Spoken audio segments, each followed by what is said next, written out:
Hello, I'd like to talk to you just for a few minutes about the pleasure of interpreting. And I wish to stress my subject, the pleasure of interpreting, not the pleasure of being an interpreter. If I'd taken that latter topic, I could come up with quite a number of fairly banal, foreseeable things, such as living in a multilingual, multicultural environment, travelling, the advantage of being a fly on the wall and being present at events which genuinely make history. I could mention the fact that we deal with all kinds of topics in our work, and it's therefore a job where you can learn an awful lot. And of course there's the glamour side of it, that one sometimes gets to meet and to work for extremely famous people. Not just politicians, but also sportsmen. In my case, I've met and worked for Michel Platini, film stars, artists, intellectuals, and so on.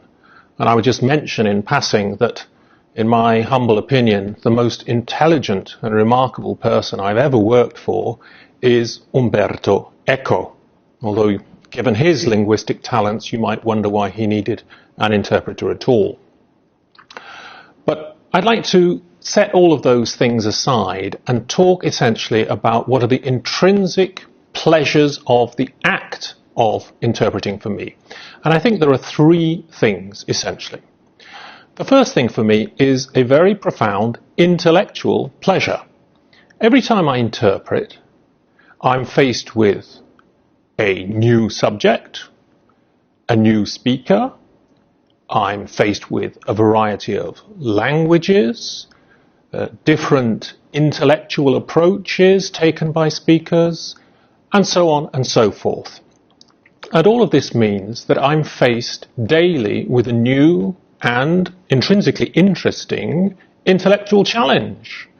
I have to try and unravel what the speakers are saying, and then try and rework what has been said into a form which is acceptable in the target language, usually English for me, and to explain things clearly and efficiently to my audience. And it's really like a big game. It's like doing a mind puzzle, doing crosswords. Maybe it's a bit like playing chess.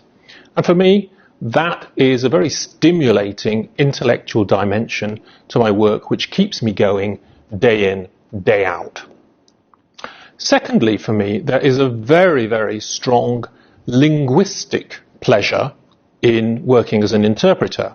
And you may be a little bit surprised to hear from me that that does not relate to the pleasure I get out of the foreign languages I know. Obviously, I'm not insensible to the charms of the various languages that I've learned as an interpreter over the years. But for me, the real joy, linguistically, is using my mother tongue, is using English. Nowadays, English is a language which is very often misused, mangled by foreigners, and indeed it is very often abused by English mother tongue speakers from all over the globe. And for me, it is such a joy to be able to return to a good book, a good novel, written in English, and to enjoy the language. And then as an interpreter, if I'm in the booth, to be able to take a speech in another language and to produce something which is really good English, exploiting the riches of the language and exploiting also the idiosyncrasies and the efficiency of English to try and produce an output which I'm proud of, that for me is a tremendous linguistic pleasure. And then the third thing for me is what I would call the social pleasure of interpreting. What is interpreting all about? What do we tell our students when we train them as interpreters? We say interpreting is all about communication. And communication is one of the most precious things that mankind has, in my opinion. Genuine communication to enable rational debate, so as to arrive at the best possible results for as many participants as possible. At the same time, we live in an age where communication is often hindered for one reason or another. More and more individuals seem to have a very intimate, almost solipsistic relationship with their PC or their tablet. Commercial interests abuse language, deliberately mislead people in order to improve their profits. Politicians are not always innocent in their use of language, to put it mildly, with a view to obfuscating reality very often, with a view to persuading people that what they have done is right, morally or in a utilitarian way, and perhaps persuading us to vote for them. Whereas when an interpreter works, he's in a situation where two or more people get together.